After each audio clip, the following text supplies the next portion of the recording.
महाभारत युद्ध के 18 दिनों तक पांडव भीष्म, द्रोण और कर्ण में ही उलझे रह गए। युद्ध के आखिरी दिन भीमसेन ने दुर्योधन का वध किया और पांडव अपनी जीत में मग्न हो गए।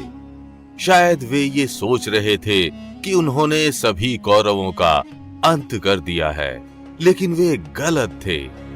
पांडवों की नाक के नीचे कुरुक्षेत्र की रणभूमि से कुछ कौरव योद्धा जिंदा बच निकले थे। सालों बाद जब पांडवों को इस बात का पता चला तो उनका गला सूख गया। पांडवों ने उन जीवित बचे कौरव योद्धाओं की खोज शुरू कर दी, क्योंकि जो कौरव योद्धा जिंदा बचे थे वे कोई सामान्य योद्धा नहीं थे। वे एक से बढ़कर एक घातक दिव्यास्त्रों का ज्ञान रखते थे। वे जब चाहे पांडवों से बदला लेने आ सकते थे और उनकी जीत को पल में हार में बदल सकते थे। इसी बात ने पांडवों की रातों की नींद उड़ा दी, क्योंकि उन जीवित बचे कौरव योद्धाओं में एक दुर्योधन का भाई भी था।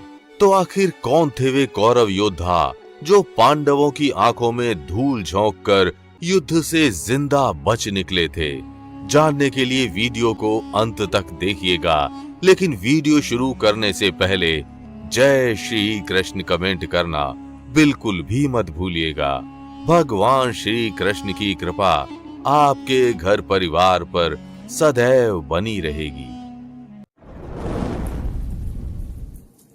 महर्षि शरद्वान के पुत्र और कुरु वंश के कुलगुरु कृपाचार्य जीवित बचने वाले कौरवों में सबसे पहले योद्धा थे। अपनी विद्या और धर्म नीतियों के आधार पर उन्होंने वर्षों तक कुरु वंश का मार्गदर्शन किया था। द्रोणाचार्य से पहले कौरवों और पांडवों की आरंभिक शिक्षा कृपाचार्य के हाथों ही हुई थी। कृपाचार्य के दादा महर्षि गौतम सप्त ऋषियों में से एक थे और उनके पिता महर्षि शरद्वान की धनुर्विद्या से देवराज इंद्र भी भय खाते थे। महाभारत के आदि पर्व अध्याय 67 की माने तो कौरव कुलगुरु कृपाचार्य रुद्र गणों में से एक के वंशावतार थे। देवी भागवत के अनुसार कृपाचार्य मारुतों में से एक का वंशावतार थे।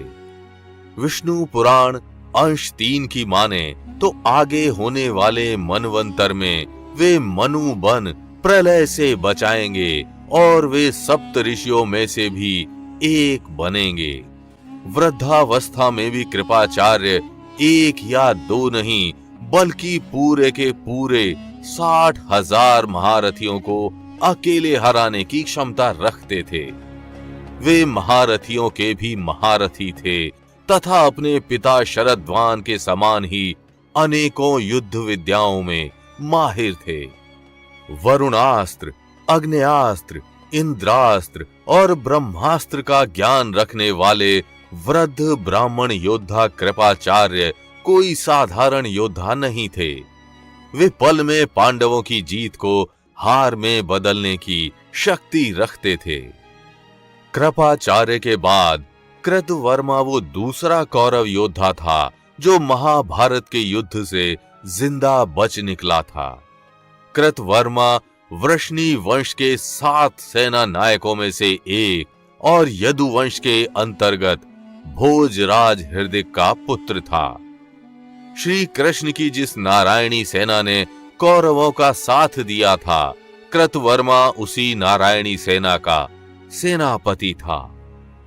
कृतवर्मा ने अपने शौर्य के दम पर नारायणी सेना के साथ कई राजाओं को हराया और अनेकों राज्यों को जीता। श्री कृष्ण की आज्ञा से कौरवों का साथ देते हुए कृतवर्मा ने भीम, धृष्टद्युम्न और सात्यकी जैसे वीर पांडव योद्धाओं को हराया। युद्ध में कृतवर्मा ने अपनी सेना के साथ इस तरीके से युद्ध किया कि युद्ध के अंत तक ना तो वो मरा, ना ही उसकी सेना का कोई अन्य सैनिक। महाभारत के अंत तक कृतवर्मा ने कौरवों का साथ दिया और युद्ध के बाद अपनी नारायणी सेना के साथ वापस द्वारका लौट आया। महाभारत युद्ध के सालों बाद यादवों में छिड़े गृह युद्ध में कृतवर्मा की मृत्यु हो गई थी। महाभारत के युद्ध में सात्यकी ने भूरिश्रवा का छल से वध किया था। कृतवर्मा ने जैसे ही सात्यकी को ये याद दिलाया, सात्यकी ने अपनी तलवार के एक वार से कृतवर्मा के सर को धड़ से अलग कर दिया और कृतवर्मा का अंत हो गया। कृपाचार्य और कृतवर्मा के बाद अश्वत्थामा वो तीसरा कौरव योद्धा था जो युद्ध के अंत तक जीवित बचा रहा।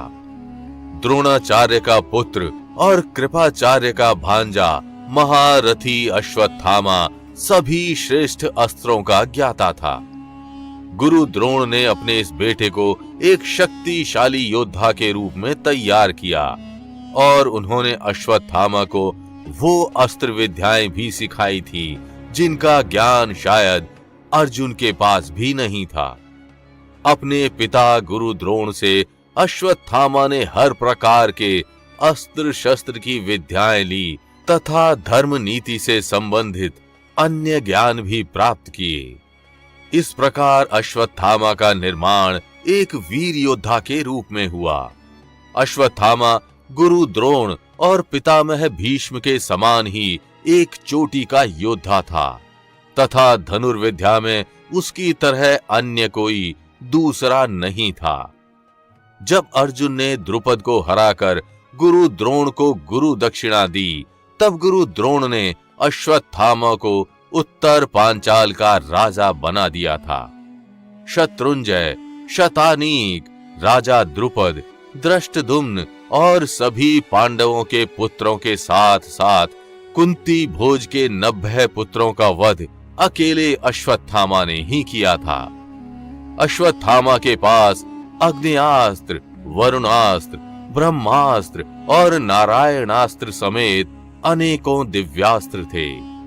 महाभारत के युद्ध में गुरु द्रोण और अश्वत्थामा ही वो दो योद्धा थे जिनको नारायणास्त्र का ज्ञान था। तो ये वो 3 कौरव योद्धा थे जो महाभारत से जिंदा बच निकलने में सफल हो पाए थे। अब हम आपको दुर्योधन के उस भाई के बारे में बताते हैं जो महाभारत युद्ध के बाद भी जीवित बचा था, जिसको भीम समेत कोई भी पांडव योद्धा मार नहीं पाया था। दुर्योधन के उस एकमात्र जीवित भाई का नाम युयुत्सु था। महाभारत में वर्णित है कि धृतराष्ट्र के गांधारी से 100 पुत्र हुए जो युद्ध में भीम के हाथों मारे गए थे। लेकिन ये बात बहुत कम लोग जानते हैं कि धृतराष्ट्र का उसकी दासी से भी एक पुत्र हुआ था जिसका नाम युयुत्सु था। महाभारत युद्ध से पहले जब युधिष्ठिर ने आह्वान किया कि जो भी योद्धा अपना पक्ष बदलना चाहता है तो वो बदल सकता था। युधिष्ठिर के इसी आह्वान के बाद युयुत्सु कौरव पक्ष से हटकर पांडवों में शामिल हो गया। युयुत्सु दुर्योधन का सौतेला भाई था। उसने युद्ध में पांडवों का साथ दिया था और यही कारण था कि वो महाभारत के अंत तक जीवित बचा रहा। तो क्या आप भी किसी ऐसे कौरव योद्धा के बारे में जानते हैं जो महाभारत के युद्ध के बाद जीवित बचा हो? अगर आप जानते हैं तो कमेंट करके जरूर बताइएगा और अगर वीडियो अच्छी लगी हो तो इसे लाइक व कमेंट कर चैनल को सब्सक्राइब करना बिल्कुल भी मत भूलिएगा।